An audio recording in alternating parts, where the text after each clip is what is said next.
باپ اور بیٹا روح القدس کے نام پر آمین۔ زندہ خداوند کا زندہ کلام۔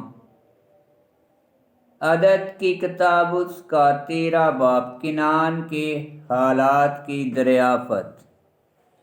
اور اس کے بعد لوگوں نے حسروت سے کوچ کیا اور دشت پران میں آ اترے۔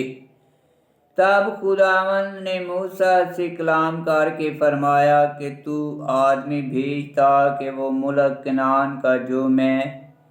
بنی اسرائیل کو عطا کروں گا حال دریافت کریں۔ ہر ایک قبیلہ میں سے ایک آدمی ان کے آبائی قبیلوں کے مطابق جو ان میں رئیس ہیں بھیج۔ تب موسیٰ نے جیسا خداوند نے فرمایا دشت فرعون سے آدمیوں کو بھیجا۔ وہ سب بنی اسرائیل کے سرداروں میں سے تھے اور ان کے نام یہ ہیں: روبن کے قبیلہ سے شموہ بن زکور، شمعون کے قبیلہ سے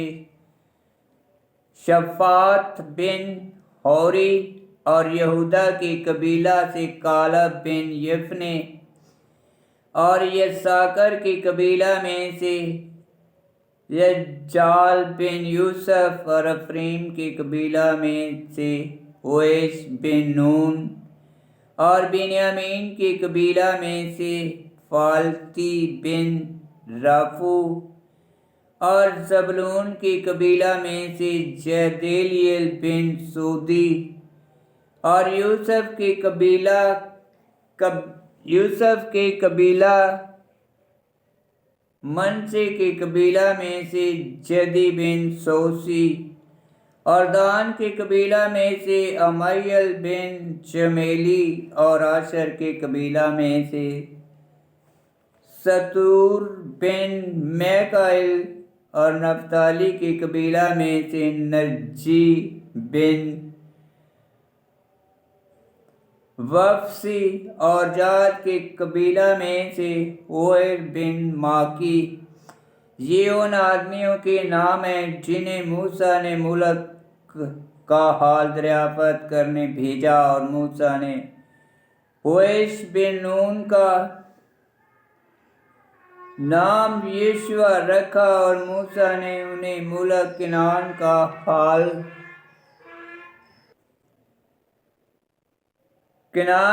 حال دریافت کرنے بھیجا، اور انہیں کہا کہ ندبہ میں اوپر جاؤ اور پہاڑ پر چڑھو اور زمین کی طرف نظر کرو کہ کیسی ہے، اور وہاں کے رہنے والے لوگ زوراور ہیں یا کمزور، تھوڑے ہیں یا بہت، اور وہ ملک جس میں وہ بستے ہیں کیسا ہے، اچھا ہے یا برا، اور شہر جن میں وہ رہتے ہیں کیسے ہیں، بلا فصیل ہیں یا فصیل دار، اور زمین کیسی ہے، زرخیز ہے یا بنجر، اس میں درخت ہیں یا نہیں، اور تم دلیری کرو اور زمین کا کچھ میوہ لے آؤ۔ اور یہ وقت انگور کے پہلے پھلوں کا تھا، اور وہ اوپر چڑھ گئے اور سین کے بیابان سے لے کر رہوب تک جو حمات کے مداخل کے قریب ہے ملک کا حال دریافت کیا۔ وہ ندبہ میں چڑھے اور حبرون میں آئے، اور وہاں پر عناق کے بیٹے ایمان اور ششائی اور تلمائی تھے، اور حبرون مصر کے سوان سے 7 برس پہلے بنایا گیا تھا۔ تب وہ وادی اشکول میں نیچے اترے، اور وہاں سے انہوں نے انگور کی ایک ڈالی ماہ گچھے کے کاٹی، اور اسے لاٹھی پر رکھ کر 2 آدمیوں نے اٹھائی، اور انہوں نے وہاں سے کچھ انار اور انجیر بھی لیے۔ اس جگہ کا نام انہوں نے وادی اشکول رکھا، کیونکہ وہاں سے وہ بنی اسرائیل کے لیے انگور کاٹ لائے۔ اور وہ ملک کا حال دریافت کر کے 40 دن کے بعد لوٹے، اور موسیٰ اور ہارون اور بنی اسرائیل کی ساری جماعت کے پاس دشت فرعون کی قادیش میں آئے اور انہیں اور ساری جماعت کو خبر سنائی اور ملک کا میوہ انہیں دکھایا، اور انہوں نے بیان کر کے کہا کہ ہم اس ملک میں جہاں تم نے ہمیں بھیجا گئے وہاں در حقیقت دودھ اور شہد بہتا ہے،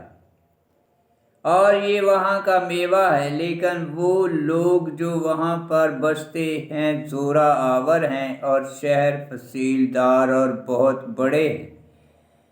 اور وہاں ہم نے بنی اناق کو بھی دیکھا، اور املاکی نجمہ میں بستے ہیں، اور ہتی اور یبوسی اور اموری پہاڑوں پر رہتے ہیں، اور کنانی سمندر کے ساحل اور اردن کے کنارے پر بستے ہیں۔ اور کالب نے موسیٰ کے سامنے لوگوں کو چپ کرایا اور کہا کہ ہم چڑھیں گے اور ملک کو لے لیں گے، کیونکہ ہمیں اس کے لینے کی طاقت ہے، مگر انہوں نے جو اس کے ساتھ گئے تھے کہا کہ ہمیں ان لوگوں پر چڑھائی کرنے کی طاقت نہیں، کیونکہ وہ ہم سے زیادہ زورا آور ہیں۔ اور انہوں نے بنی اسرائیل کو اس ملک کی کہ جس کا انہوں نے حال دریافت کیا بری خبر دی، اور کہا کہ وہ ملک جس کا حال دریافت کرنے ہم گئے ایک ایسا ملک ہے جو اپنے باشندوں کو کھا لیتا ہے، اور سب لوگ جو وہاں ہم نے دیکھے نہایت قدآور ہیں، بلکہ جبار ہیں۔ بنی اناق جباروں کی نسل ہیں، اور ہم ان کے آگے ٹڈیوں کی طرح تھے، اور ایسے ہی ہم ان کی آنکھوں میں تھے۔ آمین۔ خداوند کا پاک کلام کا پڑھا اور سنا جانا باعث برکت ہو۔ خداوند تیرا شکر ہو۔ آمین۔